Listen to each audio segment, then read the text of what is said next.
आपने जो DNA sample भिजवाया था वो मैच कर गया है। इस बार भी पैर काटते वक्त वो आदमी जिंदा था। काटने के लिए बोन सॉ यूज़ किया गया और एकदम बारीकी से काटा गया जैसा कि कोई सर्जन काटता है, और पैर के अंदर कट लगाकर ये ठूस दिया गया था। और इस कपड़े से पैर को बांधा गया था जिसमें ऑर्गेनिक डाई है जो कि हैंडलूम में यूज़ किया जाता है। और पैर के खून में ग्लिटर भी लगा है जो कि सेम ग्लिटर हमें डॉक्टर प्रफुल्ल के नाखून में मिला।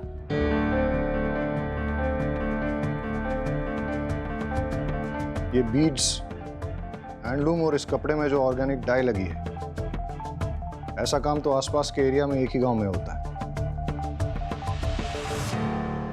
मतलब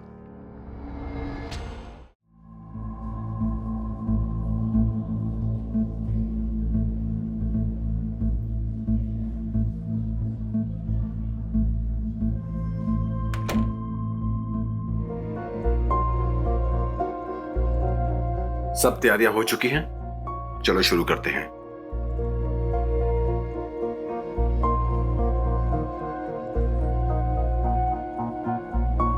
सॉरी सर, थोड़ा लेट हो गया। रोहित मल्होत्रा की रिपोर्ट आ गई है? हाँ सर, आ गई है। तुमने देखा? हाँ सर, रिपोर्ट्स में ब्रेन ट्यूमर आया है।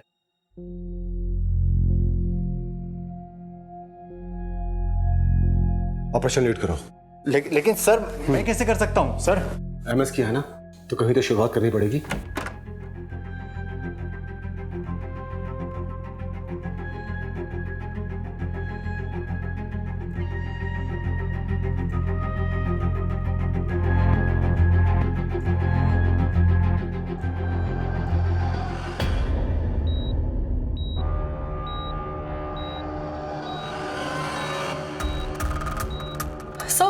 सब पल्स गिर रहा है सर। हाँ, मैं कुछ करता हूँ। सर, मैं डॉक्टर प्रफुल्ल को बुलाती हूँ। हाँ, जल्दी बुला के ले आओ। Doctor Prafull, doctor Praful.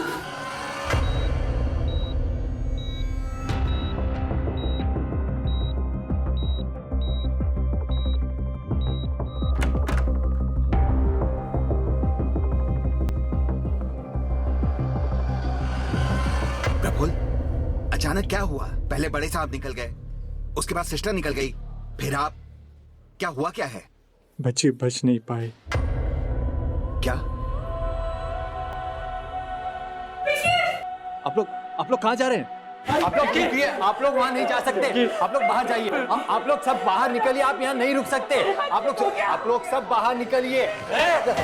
इतना छोटा सा ऑपरेशन था, मर कैसे सकते हो आप? डॉक्टर, तुझको तो आज मैं छोड़ूंगा नहीं, काट डालूंगा उससे।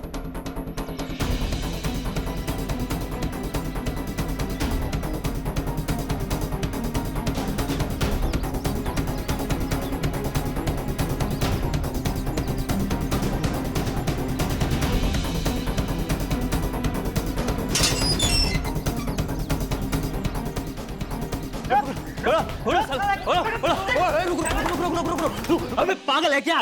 देख नहीं रहा किसका घर है?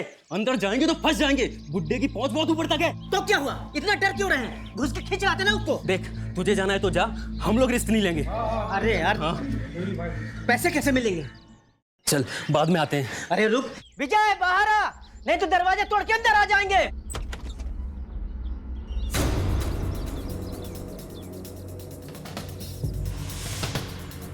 दरवाजे को या मेरे पति को हाथ भी लगाया ना तो काट के रख दूंगी।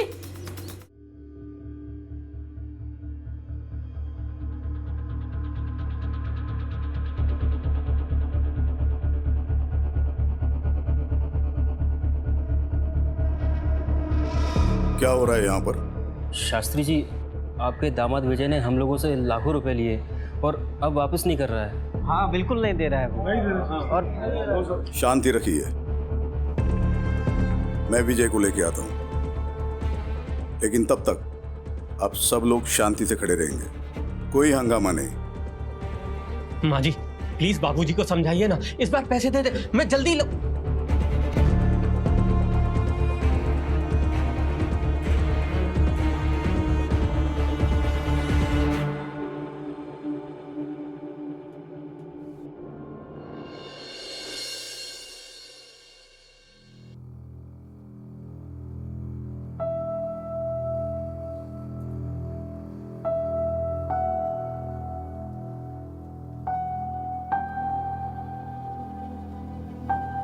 हेलो, केशव शास्त्री बोल रहा हूँ। आप यहाँ हमारे घर आ जाइए तुरंत।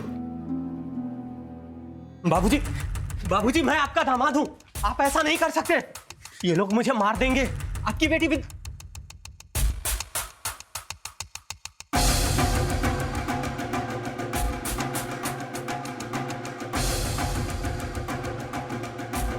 सुन, तेरा दामाद होने के नाते तुझे एक शरीफ और जिम्मेदार इंसान होना चाहिए था, और तू एक नंबर का धूर्त और धोखेबाज आदमी है, जिसकी सजा तुझे मिलनी चाहिए। ले जाइए इसे।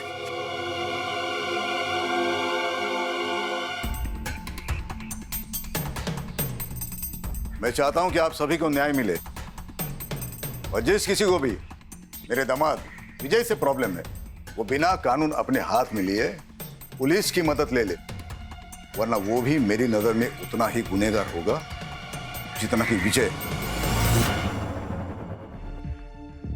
बाबूजी, बाबूजी आपने ये सही नहीं किया। विद्या, अपने बाबूजी से ऐसे बात करते हैं? विद्या, सही क्या है गलत क्या है तुमसे सीखने की जरूरत नहीं है मुझे। और बाबूजी ने वही किया जो एक शरीफ इंसान को करना चाहिए। मक्खन लगाना बंद करो, अगली बारी तुम दोनों की।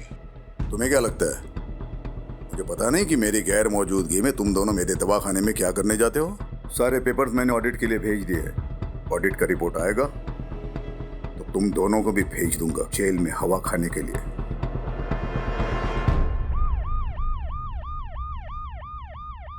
सर, मैंने ही आपको कॉल किया था, प्लीज। डॉक्टर सेठ, आपने कहा था कि एक पेशेंट की डेथ हुई है। हाँ सर, पेशेंट की बॉडी तक उठा कर ले गए और रिलेटिव्स के सर पर तो खून सवार था। मैं बहुत डर गया था, इसीलिए फिर आप लोगों को फ़ोन किया। ऑपरेशन आप ही कर रहे थे? नहीं, मतलब लेकिन यहाँ सर्जन तो डॉक्टर प्रफुल्ल है ना? मेन सर्जन तो डॉक्टर प्रफुल्ल ही हैं। 10 साल से मैं यहाँ नर्स का काम कर रही हूँ, लेकिन इससे पहले उन्हें ऑपरेशन छोड़ के इस तरह से जाते हुए कभी नहीं देखा मैंने। तो आज क्या हुआ था? रिपोर्ट सुनते ही वो ऑपरेशन डॉक्टर सेठ के हाथ में सौंप कर निकल गए और डॉक्टर सेठ नर्वस हो। वो पेशेंट जिसकी रिपोर्ट के बारे में डॉक्टर प्रफुल्ल पूछ रहे थे, वो कौन है? उनका नाम रोहित मल्होत्रा है। डॉक्टर प्रफुल्ल ने मुझे उनका ब्लड टेस्ट करवाने के लिए दिया था। ब्लड टेस्ट की रिपोर्ट में उन्हें ब्रेन ट्यूमर निकला। इसे सुनते ही डॉक्टर प्रफुल्ल अचानक से यहाँ से निकल गए। रोहित मल्होत्रा डॉक्टर प्रफुल्ल का कोई खास है? पता नहीं सर। डॉक्टर प्रफुल्ल एक रैंडम आदमी रोहित मल्होत्रा, उसकी रिपोर्ट्स के बारे में जानने के बाद एक 5 साल की बच्ची को चलते हुए ऑपरेशन के बीच छोड़कर चले गए। पता करो ये रोहित मल्होत्रा कौन है। रहीमी,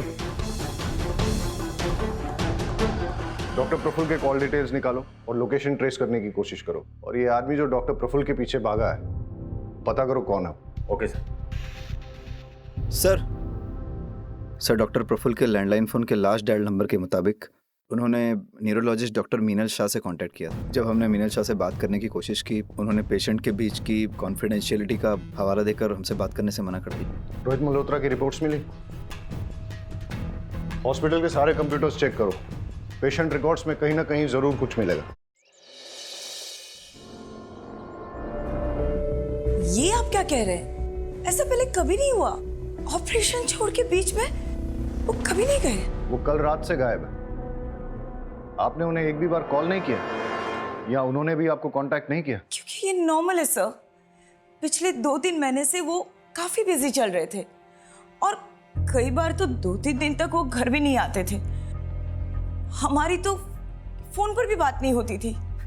डॉक्टर प्रफुल्ल किसी प्रॉब्लम में थे? कोई टेंशन, कोई स्ट्रेस?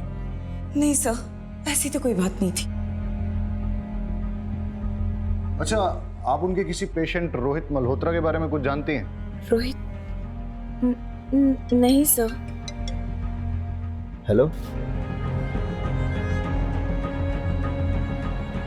सर।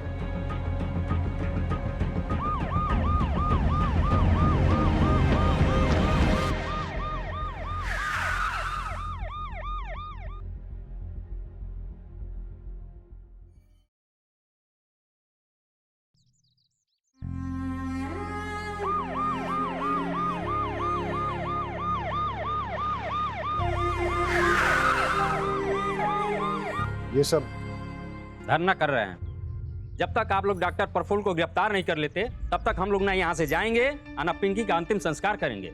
हमको न्याय चाहिए, न्याय। अरे न्याय तब मिलेगा जब डॉक्टर प्रफुल्ल मिलेंगे। अभी तो उनका पता ही नहीं है। पुलिस ढूंढ रही है उन्हें। तो जैसे ही हमें मिल जाते हैं हम उनके खिलाफ मेडिकल नेग्लिजेंस का केस चलाएंगे।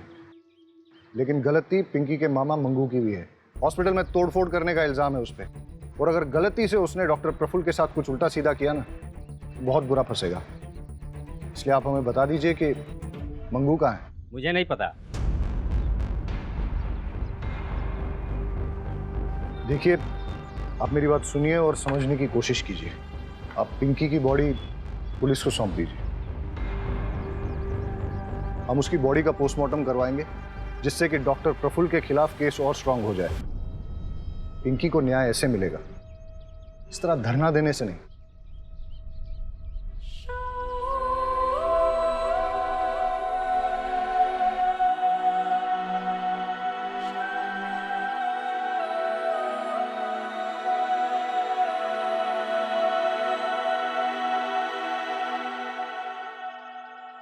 गांव वालों पे नजर रखो।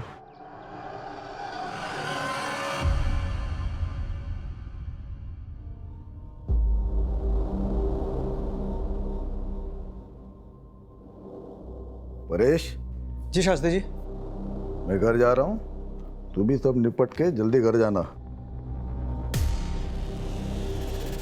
कल सुबह की ट्रेन है, मेरी याद है ना?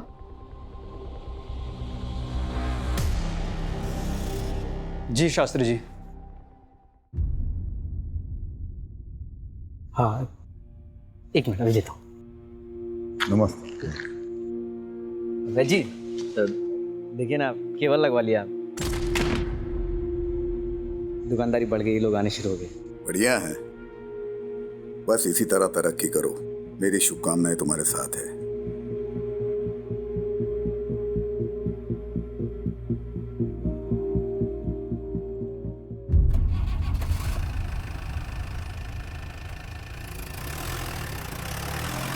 अरे चमन, शास्त्री जी को मक्खन लगानी बहुत आदत है तुझे। गिफ्ट लेने का ज्यादा शौक है क्या तुझे? क्या परेश भाई, चलिए ना आपको एक स्पेशल चाय पिलाता हूँ। स्पेशल चाय पिलाता हूँ, खुद भी ले। क्या परेश भाई आप भी।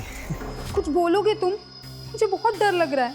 तू टेंशन मत ले, सब संभाल लिया मैंने। कल अपनी जिंदगी बदलने वाली है। सच्ची?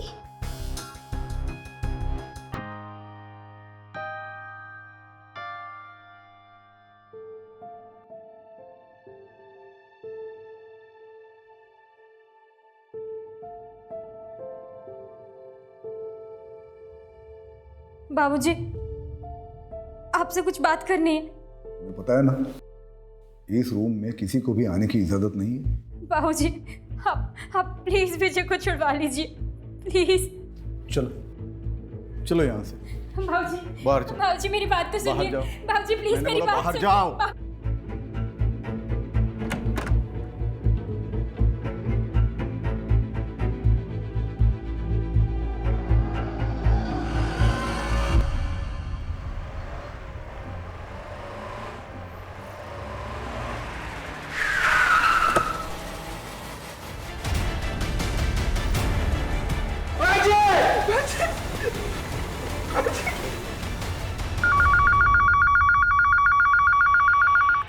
हेलो सर, एक कटा हुआ हाथ मिला यहाँ। क्या? कहाँ?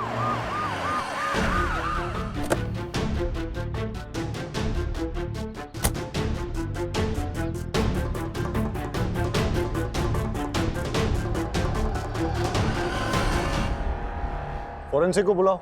जी सर। कट को देखकर ऐसा लग रहा है कि हाथ को किसी घरेलू हथियार से काटा गया, मतलब इरादा चोरी का नहीं था।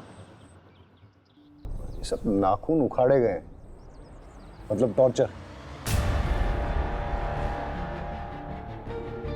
लगता नहीं है यहाँ कोई सीसीटीवी मिलेगा। इन लोगों से पूछताछ करो, देखो कुछ और इन्फॉर्मेशन मिलती है क्या। कब देखा ये? बहुत सारे चील कौवे उड़ रहे थे और आके देखा तो हमने पुलिस को फ़ोन लगाया। तुम लोगों ने कुछ ऐसा देखा जो बहुत अजीब हो? नहीं सर, किसी को आते जाते कुछ फेंकते हुए? नहीं सर। आसपास के सारे पुलिस स्टेशंस और हॉस्पिटल्स में पता करो कि किसी की कोई मिसिंग रिपोर्ट है क्या, या किसी ऐसे आदमी की इंफॉर्मेशन जिसका हाथ कटा हो या फिर हाथ इंजर्ड हो।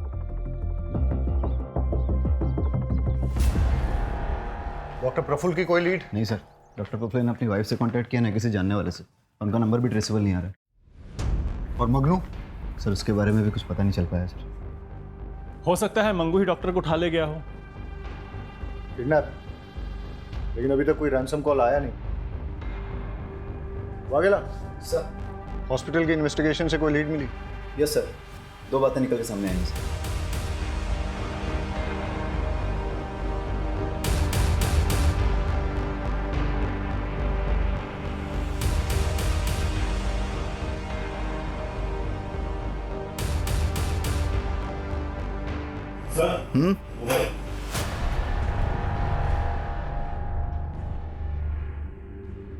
डेटा निकाला इसका?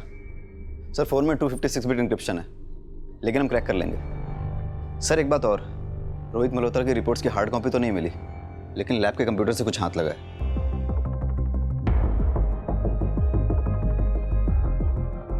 इसकी मुझे हार्ड कॉपी मिल सकती है? जी सर। सर रोहित मल्होत्रा के ब्लड टेस्ट की पेमेंट खुद डॉक्टर प्रफुल्ल ने की थी, वो भी अपने डेबिट कार्ड से। और सर रिपोर्ट्स में रोहित मल्होत्रा की पर्सनल डिटेल्स, उसका एड्रेस, उसका फ़ोन नंबर सारे फेक हैं। पेशेंट का नाम छुपाने के लिए इतनी मेहनत? सर हो सकता है रोहित डॉक्टर प्रफुल्ल का कोई करीबी हो, इसलिए उसकी रिपोर्ट के बारे में सुन के वो घबरा गया था। तो सर डॉक्टर प्रफुल्ल के मोबाइल में उसका नंबर सेव होना चाहिए। हो सकता है इस मोबाइल में सेव हो। लेकिन डॉक्टर प्रफुल्ल ने अभी तक अपनी वाइफ, दोस्तों या रिश्तेदारों को कांटेक्ट नहीं किया है, और उसकी वाइफ कह रही थी कि इससे पहले वो कभी भी ओटी से ऑपरेशन छोड़ के गए नहीं हैं। Very interesting. रोहित मल्होत्रा की एज 46 साल, डॉक्टर प्रफुल्ल की एज भी 46 साल, दोनों का ब्लड ग्रुप AB नेगेटिव, और ये डॉक्टर प्रफुल्ल के मोबाइल के लास्ट 3 डिजिट्स 436, रोहित मल्होत्रा के मोबाइल के आखिरी 3 डिजिट 643। इतना बड़ा कोइंसिडेंस नहीं हो सकता। डॉक्टर प्रफुल्ल और रोहित मल्होत्रा का DNA मैच करके देखो, अगर मैच नहीं होता है तो फिर रोहित मल्होत्रा को ढूंढना पड़ेगा। मैच हुआ तो डॉक्टर प्रफुल्ल ही रोहित मल्होत्रा है, और उसे ब्रेन ट्यूमर है।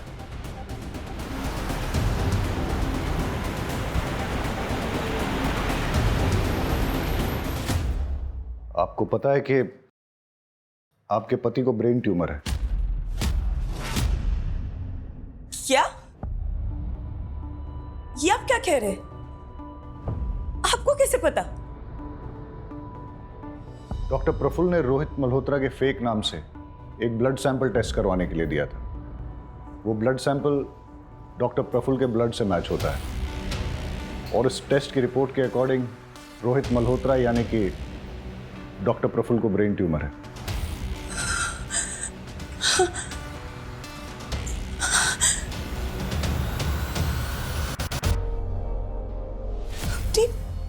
बीमारी तक मुझसे छुपाने लगे।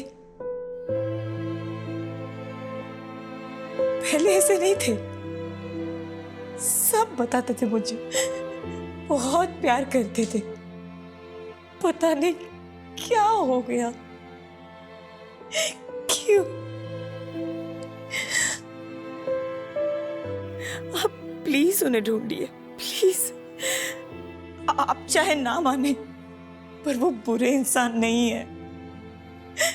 आप प्लीज उन्हें ढूंढ दीजिए, प्लीज प्लीज।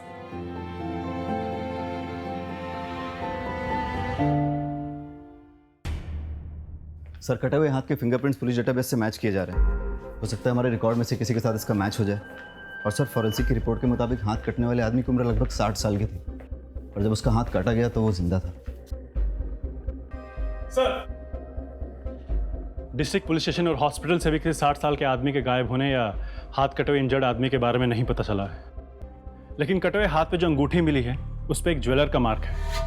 हम पता लगाने की कोशिश कर रहे हैं कि वो कौन से ज्वेलर का है।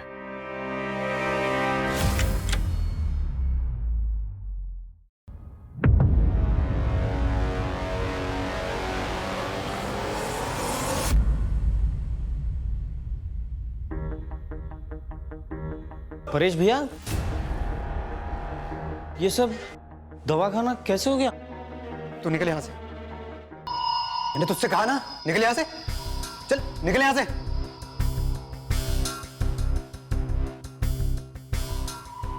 कैश कितना था लॉकर में? पता नहीं, बाबूजी कभी किसी को बताते नहीं थे, काफी सीक्रेटिव थे बाबूजी। लॉकर की चाबी वैजी के अलावा और किसके पास थी?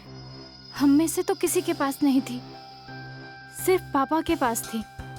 उन्होंने परेश को दी हो तो पता नहीं, परेश पर बहुत भरोसा था उनको, उसी को मालूम होगा क्या हुआ, कैसे हुआ। आप नीचे, आप नीचे। अब सच बोल। सर मैं सच ही बोलूं सर, मेरा विश्वास कीजिए, मेरे पास तिजोरी की चाबी नहीं थी। तिजोरी की चाबी सिर्फ वैजी के पास थी, मेरे पास तो सिर्फ क्लिनिक की चाबी है। जब तूने देखा कि क्लिनिक में चोरी हो गई है तो तूने तुरंत फैमिली को फोन करके कांटेक्ट नहीं किया? बात यह है सर कि वैद जी ने मुझसे कहा था कि फैमिली के किसी भी मेंबर को क्लिनिक के आसपास भटकने मत देना, इसलिए मैंने किसी को इन्फॉर्म नहीं किया। ठीक है, हम वैद जी को कॉल करके पूछ लेते हैं कि तू सच बोल रहा है कि झूठ। चल वैद जी का नंबर बोल बोल बोल। वो तो नहीं मिलेंगे सर। क्यों? क्योंकि सर वैद जी किडनैप हो चुके हैं और मेरी आंखों के सामने उनका तूने रिपोर्ट नहीं की? वो लोग भाग गए सर। कौन सी गाड़ी थी और नंबर क्या था? मुझे कुछ याद नहीं सर, उस समय मेरा दिमाग सुन्न हो गया था, मैं कुछ देख और समझ नहीं पाया, मुझे कुछ याद नहीं सर। हाँ, गाड़ी छोटी थी, मतलब कार थी, इतना मुझे याद है।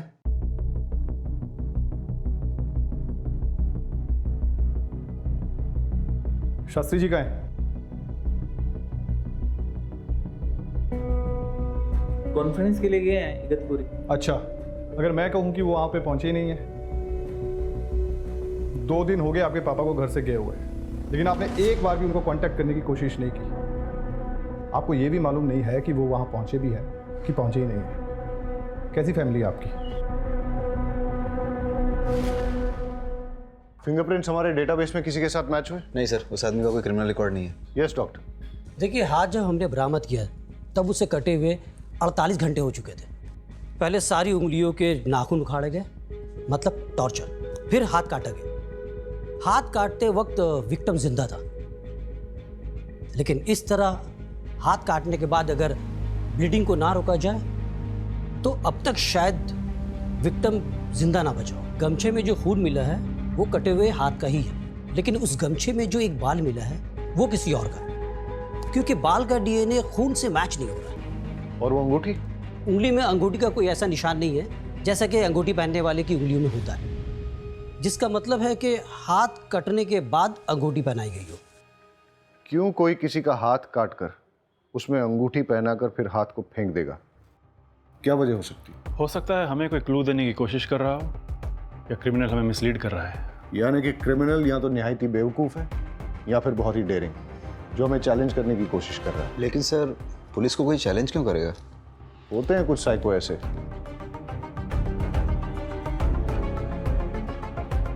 वाघेला सर, इस अंगूठी के ट्रेडमार्क से पता करो कि ये किस ज्वेलर की है, और पता करो किसने खरीदी और कब खरीदी। ठीक है सर। Thank you doctor. तो डॉक्टर प्रफुल्ल के कैबिन में मिला फोन डिक्रिप्ट हो गया है। हमें उसमें कुछ फोटोग्राफ्स और 10 फोन नंबर मिले हैं। उन नंबरों को नाम के साथ सेव नहीं किया गया है। इंटरेस्टिंग। पता करो ये 10 फोन नंबर किसके नाम पे रजिस्टर्ड हैं और इन सब से कांटेक्ट करो। और ये जो फोटोग्राफ्स हैं वो किसके हैं? सो डॉक्टर प्रफुल्ल के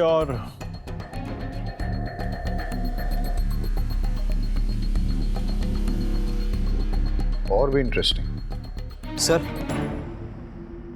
ज्वेलर का पता लग गया है। हमने पूछताछ की तो उसने बताया कि सीमा कपाड़िया नाम की औरत ने उस अंगूठी को खरीदा था। लॉस। इस अंगूठी को पहचानती हैं आप? हाँ हाँ बिल्कुल, मैंने ही तो खरीदी थी ये बहुत टाइम पहले, लेकिन काफ़ी टाइम से ये मुझे मिल नहीं रही। आप लोगों को कहाँ से मिली है? डॉक्टर प्रफुल्ल पारिक को जानती हैं? नहीं तो मैं किसी डॉक्टर प्रफुल्ल को नहीं जानती। लेकिन ये फोटोज तो कुछ और ही बोल रही हैं।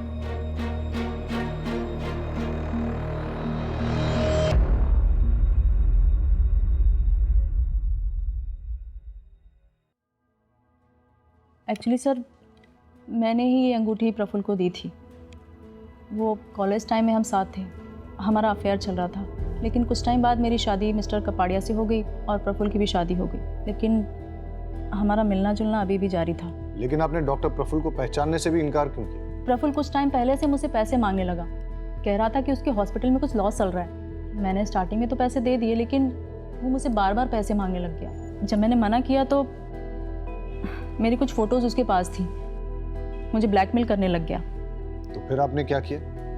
मैं क्या करती सर, किसी ना किसी तरह पैसे का अरेंज करके उसको देती रही, लेकिन उसकी डिमांड्स बढ़ती जा रही थी। इसलिए आपने उसको गायब करवा दिया या फिर मार ही दिया? नहीं नहीं, बिल्कुल भी नहीं सर। सर मैंने ऐसा बिल्कुल नहीं किया है सर, ट्रस्ट मी, मैंने कुछ भी नहीं किया सर, कुछ नहीं किया। अंगूठी तो डॉक्टर प्रफुल्ल की ही है और कटा हुआ हाथ किसी और का है। दोनों में कोई ना कोई कनेक्शन तो होना चाहिए। कैसा कनेक्शन सर?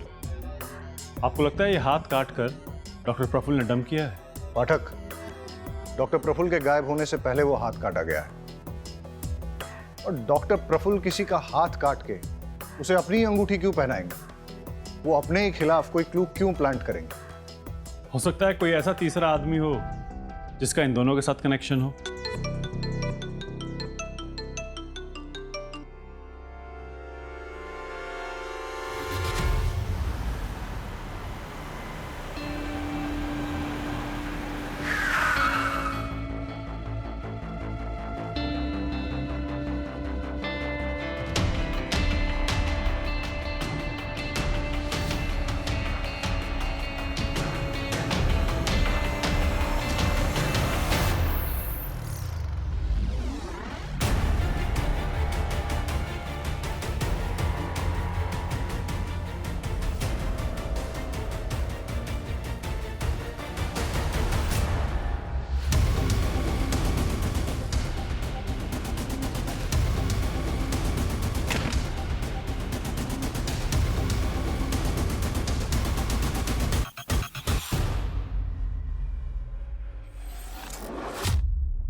गाना चुप, रोना गाना बंद कर। ये पता डॉक्टर प्रफुल्ल कहाँ है? मुझे कुछ नहीं पता। बता, बोल। मैं तो आपके डर के वजह से मैं चुप रहा था साहब। मेरे पास खाने के भी पैसे खत्म हो गए थे साहब, इसलिए मैं गाँव पैसे लेने गया था। तू बताता है डॉक्टर प्रफुल्ल कहाँ है या दुए? साहब मुझे नहीं पता साहब, पता होता तो मैं खुद ही उसको मार देता। अब तक आपको उसकी लाश मिल चुकी होती साहब। साले की किस्मत बहुत अच्छी है, उस दिन बच के भाग गया मेरे हाथों से साहब। अरे तो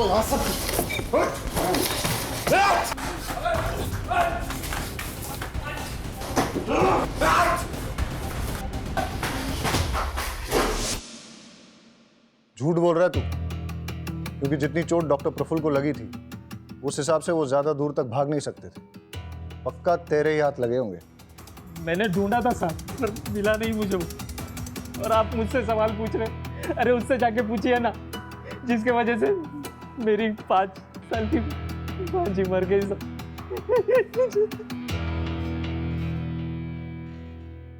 देख, उसकी वजह से उस डॉक्टर पर मेडिकल नेग्लिजेंस का केस बनता है और ये बात पोस्टमार्टम रिपोर्ट से साफ हो जाती है कि पिंकी की मौत डॉक्टर की लापरवाही की वजह से ही हुई थी। लेकिन तू इससे ये मत समझना कि डॉक्टर के गायब होने के केस से तू भरी हो जाएगा। डॉक्टर के साथ मारपीट और हॉस्पिटल में तोड़फोड़ करने के चार्ज में अंदर करो इसे। चलो चल। सही कहा था आपने कि वैद्य जी किसी को भी अपना लॉकर छूने नहीं देते, लेकिन हमें वहां पर एक और फिंगरप्रिंट मिले हैं और वो आपके हैं। मैंने कोई चोरी नहीं की है सर। माँ देखिए ना ये क्या कह रहे हैं, बताइए ने। हाँ माँ जी, उन्होंने कुछ नहीं किया है। मैंने कोई चोरी कुछ नहीं किया है सर। मैंने कुछ नहीं किया है तो फिर डर क्यों रहे हो? तलाशी लो। सर तलाशी किस बात की जब मैंने कुछ किया ही नहीं है।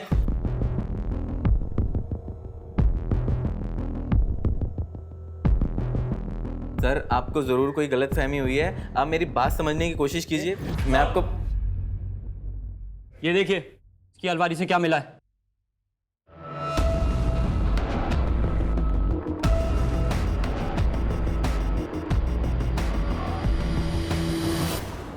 सर जो 10 फ़ोन नंबर प्रफुल्ल के सीक्रेट फ़ोन से मिले थे उन सब से कांटेक्ट किया। ज़्यादातर लोग बात नहीं करना चाहते, लेकिन जो सबसे फ्रीक्वेंट कॉलर मेहता है वो मिलने को तैयार है, उसे बुलाया है। चलो देखते हैं मेहता क्या कहता है। एक नंबर का फ्रॉड है सर। इलाज के नाम पर लाखों का चूना लगा दिया। पहले बोला कि मिरेकल, फिर जब कोई फायदा नहीं हुआ तो बोला कि एक्सपेरिमेंटल था। Miracle experimental? जरा खुल के बताइए, कौन सा और किस बीमारी का इलाज? सर मैं इम्पोर्टेंट हूं, नामर्दानगी का इलाज करा रहा था। सर मेहता और बाकी 9 लोग जिनके नंबर उस फोन में से मिले थे उनका कच्चा चिट्ठा निकालते हैं। हो सकता है इनमें से किसी ने डॉक्टर प्रफुल्ल से बदला लेना चाहा हो सकता है कि तुम्हारी थ्योरी सही हो, लेकिन ये एक इलीगल ट्रायल है, इसलिए सारे ट्रांजैक्शंस कैश में होंगे और सारी डीलिंग्स सीक्रेट होंगी। सर मिरेकल की बात प्रफुल्ल और इन 10 लोगों के अलावा भी तो किसी को पता हो सकती है। हाँ, पर किसको?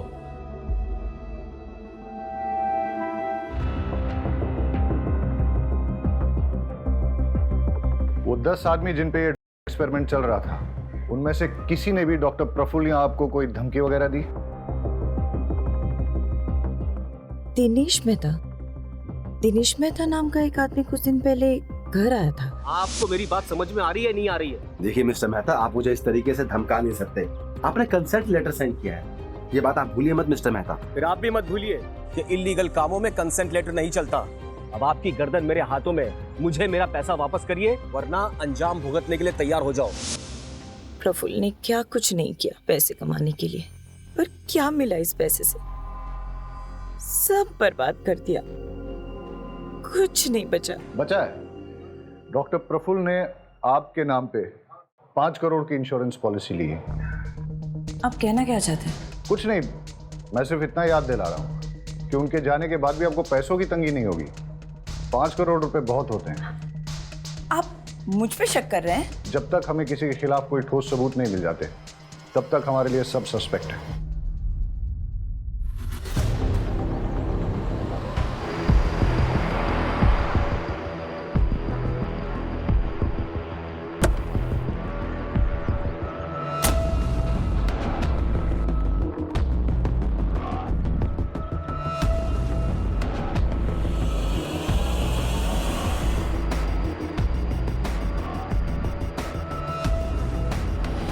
सर मुझे तो ये कटे हुए हाथ वाले केस का पार्ट लग रहा है। देखिए ना, इस पैर को ऐसी जगह डंप किया है जहाँ पे आसपास सीसीटीवी कैमरा होना मुश्किल है। वागेला रहीमी, आसपास चेक करो, कुछ और क्लू मिलता है क्या?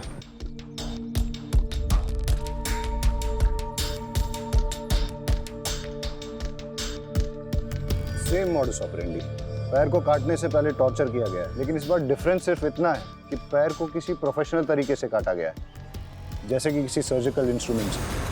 और अब की बार गमछे में नहीं, किसी और ही कपड़े में लपेट के डंप किया है। हो सकता है कि हम सही हो, ये कटा हुआ पैर और वो कटा हुआ हाथ एक ही बॉडी का हो। डीएनए मैच करा के देखते हैं और देखते हैं कि फॉरेंसिक की इन्वेस्टिगेशन से क्या मिलता है।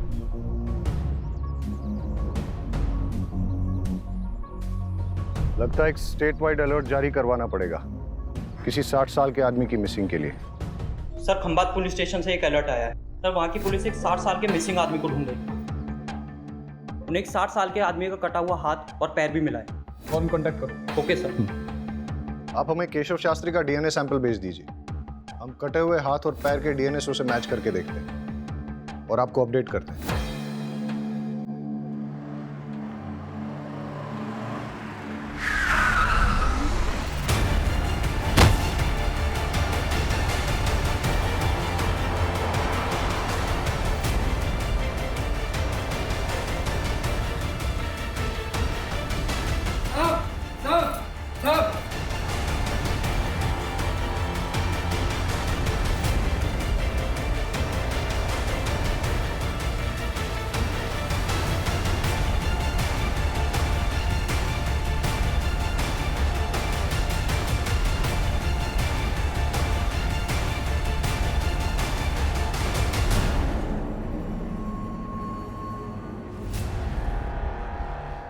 आपने जो डीएनए सैंपल भिजवाया था वो मैच कर गया है।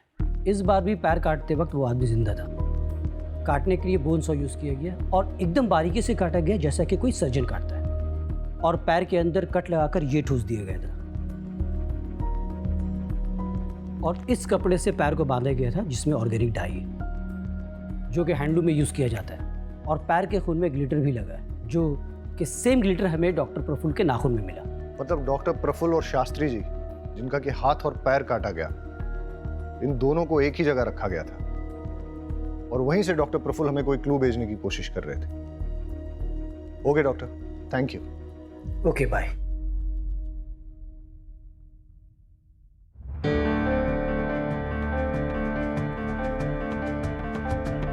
ये बीड्स, हैंडलूम और इस कपड़े में जो ऑर्गेनिक डाई लगी है, ऐसा काम तो आसपास के एरिया में एक ही गांव में होता है। मतलब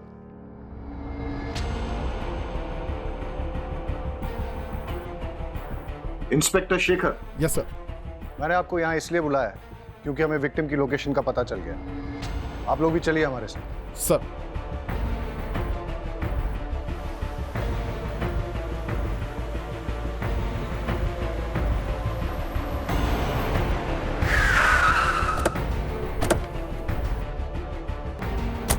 ए, उठ, बता नहीं तो दूसरी टांग भी काट दूंगा। बता। ए, कुत्ता लेके आ। अबे कुछ भी और काटा ना, ये मर जाएगा। साहब हमारे गांव में काम चलता था लेकिन कोविड की वजह से बंद हो गया। पास में एक फैक्ट्री है, उधर देख सकते हैं। ऐसे नहीं मर सकता। ए, बहुत बड़ा प्लान है मेरा, ऐसे नहीं मर सकता। ए, बेहोश हो रहा, पानी लेके आ। ए, उठ। ए, शास्त्री।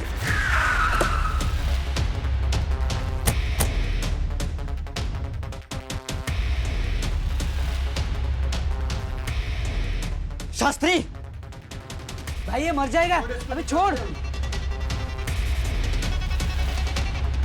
चल हम निकलते हैं। नहीं हा? नहीं नहीं छोड़ उसको।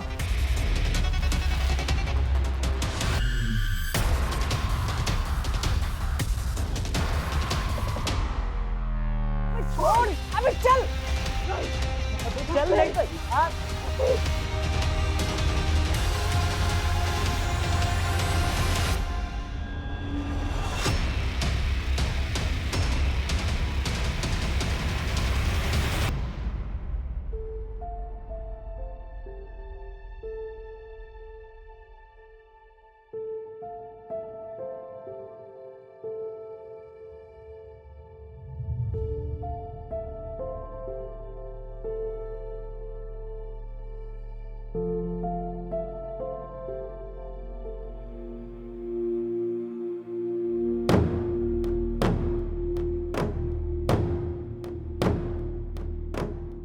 यही वो किताब है ना जिसके पीछे तुम लोग पढ़े थे। इस किताब में आयुर्वेदिक सीक्रेट्स हैं जिससे कि शास्त्री जी इलाज किया करते थे। तुम लोगों को क्या लगा तुम इस किताब को हासिल करके शास्त्री जी जैसे अमीर बन जाओगे? सब प्लान छोटा नहीं था। एक बुक को पढ़कर हम लोगों को दवाइयाँ बनानी थी, फिर उसे बड़े बड़े कंपनीज में बेचना था। प्लान मस्त था, लेकिन साहब गुस्से में आकर सब गड़बड़ कर दिया चमन भाई ने। अबे ये क्या किया तूने?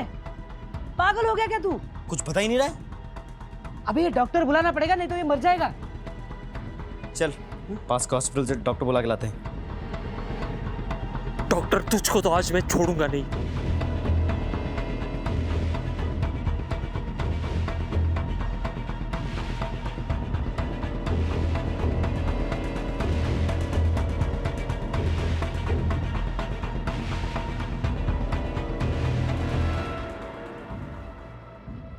लेकिन साहब वो डॉक्टर भी निकम्मा निकला। तो इसलिए तुम लोगों ने डॉक्टर प्रफुल्ल को भी मार दिया? मेरे प्लान के बीच में कोई नहीं आ सकता, चाहे वो डॉक्टर हो चाहे शास्त्री। मैं दवाई बना के बेच कर रहा हूँ। सर लगता है पागल हो गया है।